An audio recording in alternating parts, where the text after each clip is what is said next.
Bonjour, aujourd'hui, dans notre café matinal, l'Évangile de Luc, le 3e chapitre, le baptême selon Jean-Baptiste.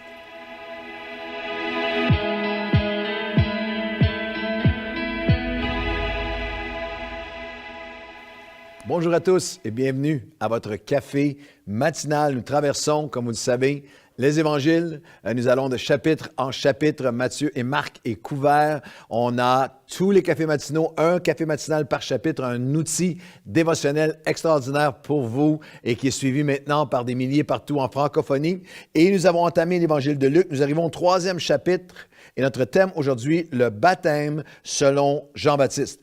Aujourd'hui, je vous invite à un masterclass, à un webinaire, à une classe sur le baptême d'eau donné par Jean-Baptiste lui-même. C'est ce que nous retrouvons dans l'Évangile de Luc au 3e chapitre. Et le baptême est tellement essentiel. Le baptême démontre, lorsqu'une personne passe par les eaux du baptême comme adulte ou comme jeune personne qui est conscient de cet engagement, pleinement conscient de l'engagement, le baptême démontre clairement la différence entre un chrétien qui est occasionnel ou superficiel, non engagé, et un chrétien qui est sincèrement engagé, parce que le baptême est le premier pas, le prochain pas après être né de nouveau, après la nouvelle naissance, après avoir donné notre vie à Jésus. C'est la différence entre un client qui se dit intéressé et celui qui achète vraiment. J'ai plusieurs amis qui sont dans le domaine de l'automobile et je parlais avec un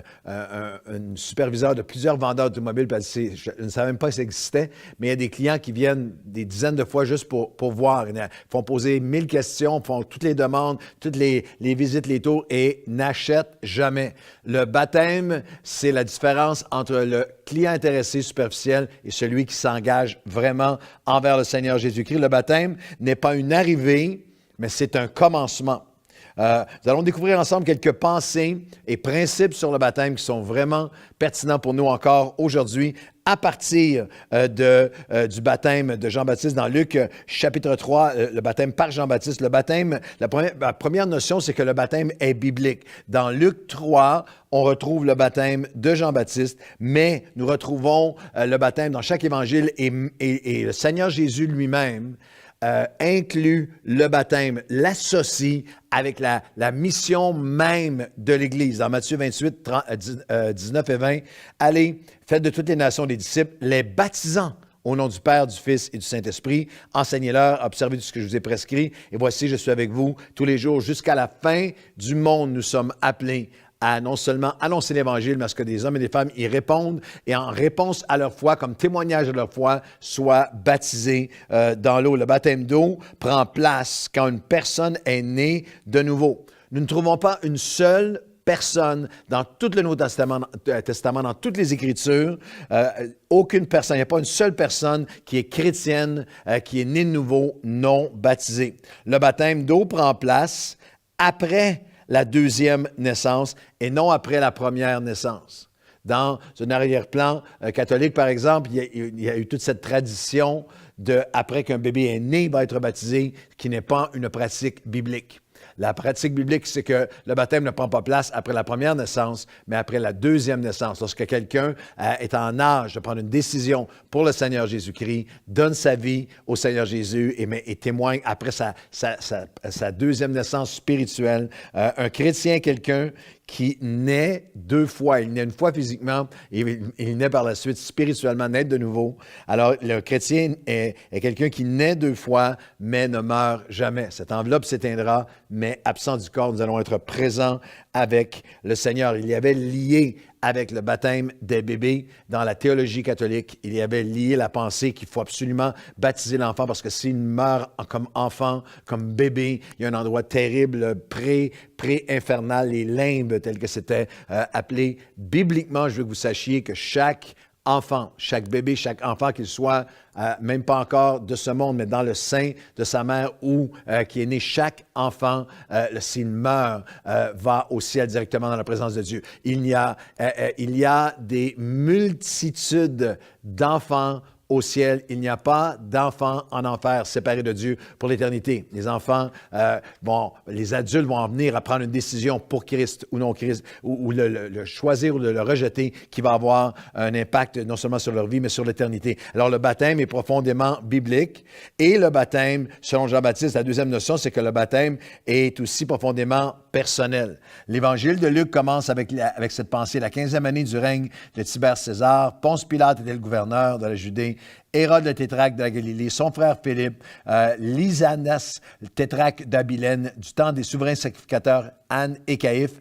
Tous ces noms qui étaient les who's who, qui étaient les grands, les titres des manchettes, qui étaient les personnages connus de l'époque que tout le monde connaissait, sur les lèvres de tout le monde, ceux qui dominaient le religieux, le militaire et le politique. Mais le plus important, c'est le verset 3, le verset 2. La parole de l'Éternel fut adressée à Jean-Baptiste, le fils de Zébédée, dans le désert. Hérode hérodait et Tétrarque tétraquait et Caïphe caïphait. Les sacrificateurs sacrifiaient. Il n'y a personne qui se souvient de leur nom aujourd'hui. La chose significative qui a pris place à ce moment-là, c'est la parole de Dieu qui a touché, qui est venu, qui est parvenu, qui a percuté le message de Dieu, le royaume de Dieu, qui a percuté Jean-Baptiste personnellement et qui va appeler par son baptême des hommes et des femmes à témoigner de leur foi. C'est encore aujourd'hui, le baptême, c'est pas un rituel, c'est pas toute ma famille est, je vais l'être aussi, c'est quelqu'un qui répond. La parole de Dieu a percuté ton cœur, tu as ouvert ta vie au Seigneur Jésus, tu t'es repenti de tes péchés, tu as demandé pardon, tu as dit,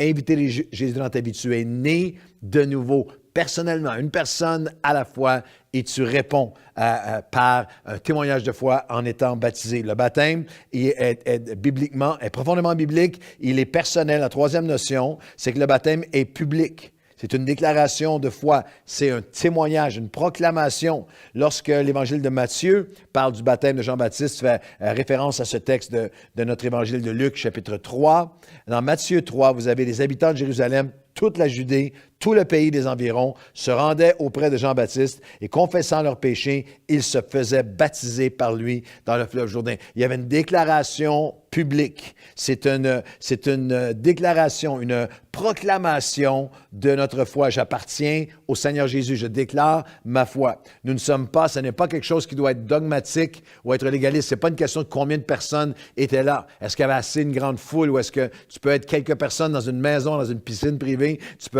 Mais il y a un élément que tu déclares ta foi sincèrement. Tu te identifies avec Christ. Tu déclares ta foi. Il faut ne pas être dogmatique ou légaliste à cet égard. J'ai eu le privilège et aussi souvent très émouvant d'apporter la parole dans plusieurs pays où il y avait une persécution hallucinante, pays islamiques, que ce soit de l'Égypte à d'autres pays que je ne nommerai même pas, où les gens peuvent être tués pour un baptême public et un baptême où leur foi peut être au prix de leur vie en ce moment, en même temps, en ce moment, en 2021. Alors, il y a une dimension parfois où ce que ça va se faire devant la famille, ça va se faire dans un contexte qui n'est pas de grande foule, mais qui est public dans le sens de avec humilité, mais avec grande joie, je m'identifie à Christ, je proclame, je déclare ma foi en Christ. La quatrième pensée, c'est que le baptême, il est symbolique et spirituel. Lorsque nous nous marions, c'est d'entre vous qui êtes mariés, le jonc, l'anneau de mariage est un symbole. Nous disons, avec cet anneau, je te prends comme époux ou comme épouse. Nous savons cependant que ce n'est pas l'anneau qui fait en sorte que nous sommes mariés. L'anneau est un symbole de notre union, d'une relation, d'une communion, d'un amour, d'un engagement l'un envers l'autre. De même, il n'y a pas d'eau magique. Les eaux du baptême n'ont pas une propriété magique ou rituelle ou purificatrice ou non. Les eaux du baptême, lorsque quelqu'un, c'est pour ça que nous favorisons, nous croyons bibliquement, comme Jean-Baptiste, que le baptême se fait par immersion. Et il y a littéralement, physiquement, un symbole de ma vie passée je m'identifie avec la mort de Christ qui est mort pour moi et qui est mon passé qui est enseveli et maintenant je ressuscite avec Christ. C'est ce que Romains 6, 1 à 4 enseigne. Que dirons-nous donc? Demeurons-nous dans le péché afin que la grâce abonde? Loin de là. Nous qui sommes morts au péché, comment vivrions-nous encore dans le péché? Ignorez-vous que nous tous qui avons été baptisés en Jésus-Christ, C'est en sa mort que nous avons été baptisés. Et nous avons donc été ensevelis avec lui. C'est la symbolique du baptême. Ensevelis avec lui par le baptême en sa mort, afin que, comme Christ est ressuscité des morts par la gloire du Père, de même nous aussi, nous marchions en nouveauté de vie. C'est le symbole de notre marche sincère de sanctification. Je suis mort à ma vie passée. Ça, c'est ma position devant Christ, devant Dieu, mais avec Christ devant Dieu. Mais maintenant, c'est aussi ma poursuite, la poursuite sincère de sanctification, de marcher en nouveauté de vie. Le baptême, il est biblique. Il est profondément personnel, il est public, il est symbolique, mais très spirituel. Cinquièmement, le baptême est un appel radical à l'obéissance. On me pose souvent la question, est-ce que quelqu'un de non baptisé peut être sauvé? Ceux qui sont dogmatiques et légalistes et qui disent non, absolument pas, ont oublié le larron sur la croix qui n'a eu ni le temps et ni la rivière et ni l'opportunité d'être baptisé, mais qui s'est retrouvé au paradis avec Christ. Alors, on n'est pas à juger. Le baptême n'est pas... c'est une manifestation, c'est une réponse. C'est un geste d'obéissance pour le croyant. Nous exprimons l'amour envers Dieu au-delà de nos émotions, avec un engagement, une passion d'obéir pour celui qui nous a tant aimés, qui est mort pour nous, qui nous a pardonné, qui nous a aimés le premier, qui nous a préparé une place. Ce qui est assez... Jean 14, 15, Jésus a dit, « Si vous m'aimez, vous allez garder mes commandements. » Je vous appelle et c'est ça le baptême, c'est « Je veux marcher dans les commandements de Dieu. » Et ce qui est saisissant avec Jean-Baptiste, c'est à quel point la classe de baptême de Jean-Baptiste était différente de la nôtre. Je vous lis à partir du verset 17. « Il leur disait donc à tous ceux qui venaient en foule pour être baptisés par lui, race de vipères, qui vous a appris à fuir la colère à venir? Produisez donc des fruits dignes de la repentance et ne vous mettez pas à dire en vous-même, nous avons Abraham comme père, que je vous déclare que de ces pierres, Dieu peut susciter des enfants à Abraham. Déjà même la cognée est mise à la racine de l'arbre. Tout arbre donc qui ne produit pas de bons fruits sera coupé et jeté au feu. Et la foule l'interrogeait et disait, que devons-nous faire? Nous, souvent, on commence notre classe de baptême par « Bienvenue et bravo ».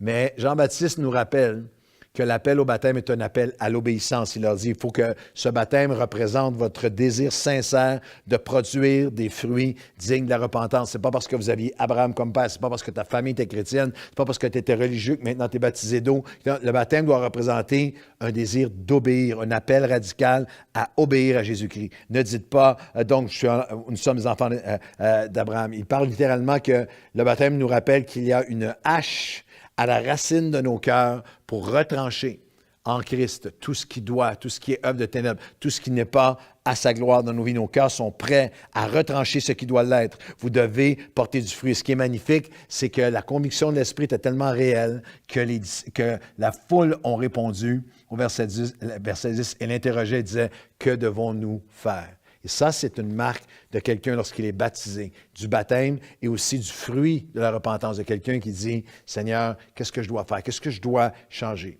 Est-ce que tu permets encore au Seigneur de changer des choses dans ton cœur? Est-ce que tu lui permets encore de mettre la cognée à la racine pour déraciner quelque chose qui a besoin de le faire? Le baptême doit être le commencement d'une poursuite, d'un changement de cœur. Le baptême est un appel radical à l'obéissance et implique toujours des convictions, qui amènent des changements de conduite. Je vous donne un petit devoir aujourd'hui. Vous lirez à la maison les versets suivants. Il s'adresse aux foules, il s'adresse aux publicains, les vendeurs, les collecteurs de taxes, il s'adresse aux soldats, il s'adresse aux pharisiens, et à chacun d'entre eux, il y a un appel à un changement de comportement. Alors, nous avons besoin d'être simplement rappelés que le baptême est un commencement d'une poursuite, que la personne qui passe par les eaux du baptême et qui ne continue pas à chercher, à laisser Dieu faire son œuvre de transformation en nous, n'a pas saisi, n'a pas compris, ne marche pas dans la volonté de Dieu. La dernière pensée, c'est que le baptême d'eau, dans l'obéissance, va toujours ouvrir le ciel. C'est la dernière minute. Dans cette poursuite d'obéissance, le baptême d'eau, verset 21 de Luc 3, tout le peuple se faisait baptiser et Jésus aussi se faisait baptiser. Et pendant qu'il priait, le ciel s'ouvrit au baptême de Jésus. Le Saint-Esprit descendit sur lui comme une voix se fit entendre du ciel, comme une colombe, une voix se fit entendre du ciel avec ces paroles. Tu es mon Fils bien-aimé en lequel j'ai mis toute mon affection. Si vous n'êtes pas baptisé encore et vous avez donné votre vie au Seigneur, c'est le moment pour vous. Appelez-nous, écrivez à Nouvelle Vie, inscrivez-vous en ligne, faites-vous baptiser. Parce que le baptême dans l'obéissance, il y a quelque chose de surnaturel. Ouvre le ciel sur nos vies. Seigneur, aujourd'hui, merci pour le baptême. Merci pour l'opportunité que nous avons de proclamer, d'annoncer ce que tu as fait pour nous. Merci Seigneur que dans cette symbolique si puissante, que lorsque nous mourrons notre vie passée, nous identifions à toi qui es mort pour nous, mais par la suite qui ressuscite et nous ressuscitons à chaque jour à une nouveauté de vie. Seigneur, que nous entendions encore qu'aujourd'hui, le baptême, ce n'est pas un rituel, un rite pour des bébés qui ne savent ce qu'ils font, mais c'est pour des hommes et des femmes, des jeunes hommes et des jeunes filles qui, en pleine connaissance de cause, entendent le message de la repentance, du changement de vie, de changement de chemin, de direction pour nous tourner vers toi et marcher avec toi. Et merci pour les centaines d'hommes et de femmes, même pendant cette pandémie, en ligne, qui ont entendu ton message, comme Jean-Baptiste, dans le désert de leur vie, là où ils étaient, le message les a rejoints, les a percutés. Ils ont ouvert leur vie à toi et aujourd'hui, nous marchons ensemble pour témoigner. Et par le baptême, nous annonçons les grandes choses que tu as faites dans nos vies et que tu offres à chaque cœur qui se tourne vers toi jusqu'à ton retour. Au nom de Jésus, Amen et Amen. Bonne journée à tous.